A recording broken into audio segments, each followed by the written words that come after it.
السلام عليكم، ازيكم يا حبايب قلبي؟ عاملين ايه؟ وحشتوني خالص. انا منى من قناة منمن احمد. لو اول مرة تشوفوا الفيديو ياريت تعملوا لايك للفيديو واشتراك في القناة. ياريت كمان تفعلوا الجرس عشان يوصلكوا كل جديد، وتشيروا الفيديو عشان يوصل اكبر عدد من المشاهدة وكل البنات تستفيد. جايلكم النهاردة في فيديو العناية بالشفايف. مش هحاول ان انا ما اطولش عليكم. زي ما انتوا شايفين كده يا بنات. اول حاجة هبتدي بيها طبعا السكراب بالشفايف. زي ما انتوا شايفين كده. السكراب فيه اكتر من حاجة. انا هقول لكم على الحاجتين اللي انا بستخدمهم يعني. اول حاجة طبعا السكر، دي حاجة اساسية. ممكن تستخدمي السكر والعسل وفازلين. وممكن تستخدمي سكر وتستبدلي العسل بزيت زيتون او زيت جوز هند وفازلين.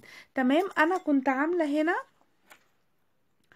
اهو يا بنات. ده كنت عاملاه سكراب سكر وزيت جوز هند وفازلين. جميل جدا، هو ده اللي انا بستخدمه يعني.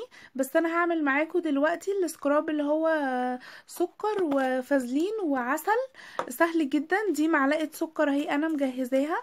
هحط عليها حوالي نص معلقة فازلين. اهو انا هستخدم الفازلين ده علشان مش عندي فازلين اهو. تمام. طبعا كمية الفازلين لازم تبقى اكتر من السكر.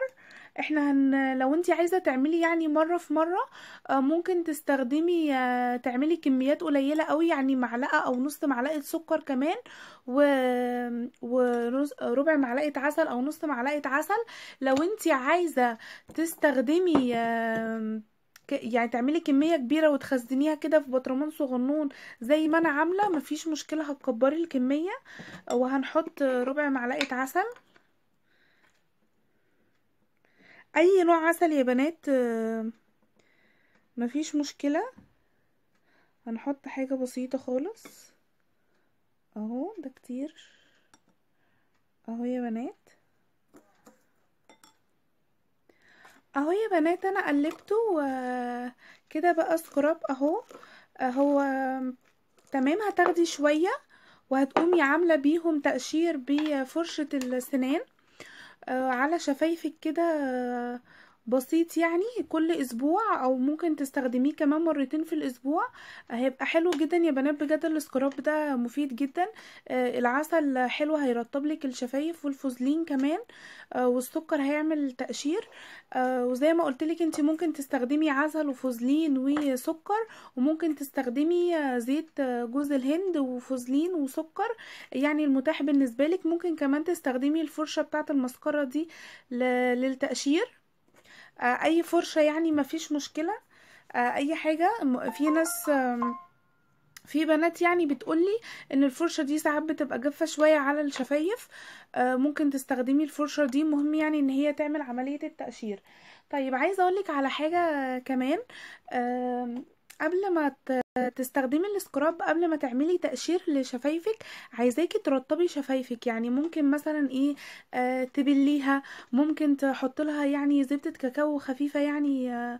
بس حاجة كده بسيطة، بحيث ان هي كل ما تكون شفايفك مترطبة، كل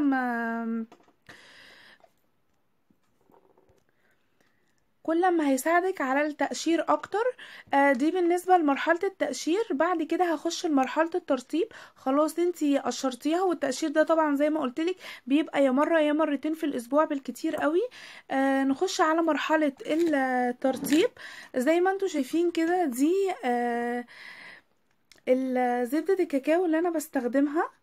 انا مدمنة زبدة كاكاو. كل ما حاجة تطلع او اشوف حاجة او تعجبني حاجة، ده عندي كمان انواع تانية يعني، بس هي مش موجودة جنبي حاليا. آه، انا بستخدم المرطبات دي. طبعا انا الفترة دي ثابتة على اللي هي بتاعت شاو دي. بس انا استخدمت كل دول وكلهم بصراحة احلى من بعض.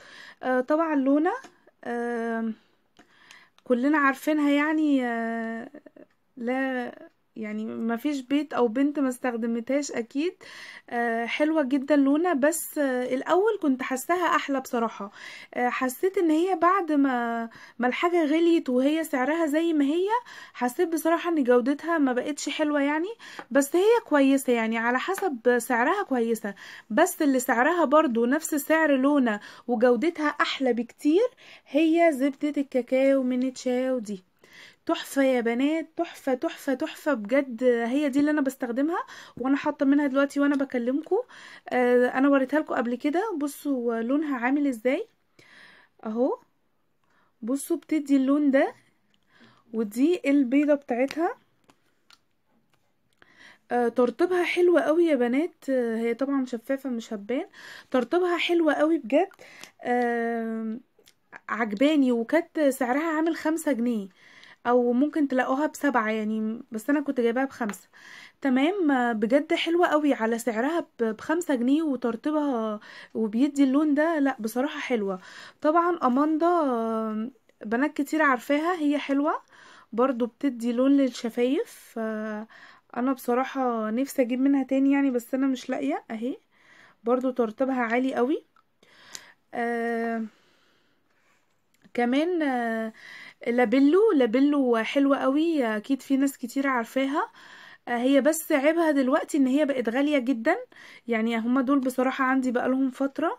جايبة منها دي وجايبة منها دي. الاتنين بصراحة حلوين، دي خلاص قربت تخلص. الاتنين بصراحة حلوين قوي وترطيبهم حلو وجميل جدا. بس هي عيبها بصراحة ان هي غالية يعني، دلوقتي عدت ال35 جنيه. لا بصراحة غالية يعني، ما تجيبوهاش يعني. استنوا لما ترخص، مع اني يعني مش عارفين هترخص ولا لا. تمام. بس اللي يقدر يجيبها، هي حلوة جدا يا بنات. ترتيبها عالي، وبرضو اماندا جميلة. تشاو تحفة، حلوة برضو جدا على سعرها يعني. هي حلوة على سعرها. لونة انا زي ما قلت لكم هي حلوة، بس بصراحة انا حاسة ان هي جودتها ما بقتش زي الاول يعني. تمام. جبت دول كمان، انا وريتهم لكم قبل كده. اللي هو من فازلين ومن لونة. الاتنين دول جمال جدا. ده بصراحة التوب فيهم يعني. ده التوب عندي في كل المرطبات بتاعة الشفايف. حلوة جدا. البتاعة دي بترطب جامد جدا. لو انتي كمان عندك اي تشققات، عندك اي حاجة بتعالج. بصراحة جميلة جدا. وبرضو اللي من لونة دي حلوة. فترتيبهم كده يعني. عندك اللي هي دي حلوة قوي. وبعد كده لابيلو، بعد كده تشاو، اماندا.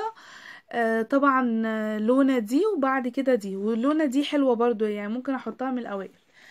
بس يا بنات عشان ما اطولش عليكم، هو ده كان الفيديو. يا رب يكون عجبكم وان انتوا تكونوا استفدتوا. عايزه بس اقول لكم على حاجه. يا ريت البنات اللي بتحط زبده الكاكاو وتنزل بالنهار، ما انصحش خالص باي حد يعمل كده. زبده الكاكاو محدش يحطها خالص بالنهار. انا عارفه ان في بنات كتير بتستخدمها وبتنزل بيها وهي رايحه الجامعه او كده. لا يا بنات، ما ينفعش خالص تحطيها وتنزلي. ان انتي شفايفك تتعرض للشمس وانتي حاطه زبده الكاكاو، هتسمر لك شفايفك. خلي بالكوا من الحاجه دي يا بنات. اوعوا حد يحط زبده كاكاو بالنهار ابدا، ان هي تتعرض للشمس. انا افضل بصراحه زبده الكاكاو ان انتي تحطيها في البيت. والاحسن كمان ان انتي تحطيها قبل ما تنامي. هترطبي، هتصحي تلاقي شفايفك مترطبه وواخده لون، لو انتي حطاها يعني الوان وكده. بالنسبه للسكراب برضو، يا ريت يا بنات تعملوه قبل النوم يعني وكده. وباذن الله هبقى الماسكات اللي انا قلت لكم عليها باذن الله انا هحضر ليها، وهنزل لكم ماسكات جميله قوي انا جربتها يا بنات. انتوا عارفين انا داخله يعني على جواز وكده، وبجرب حاجات كتير، فانا جربت بصراحه اكتر من حاجه وعجبوني، وحابه ان انا اقول لكم عليهم. باذن الله هعملها لكم في فيديو جديد عشان ما اطولش عليكم بقى.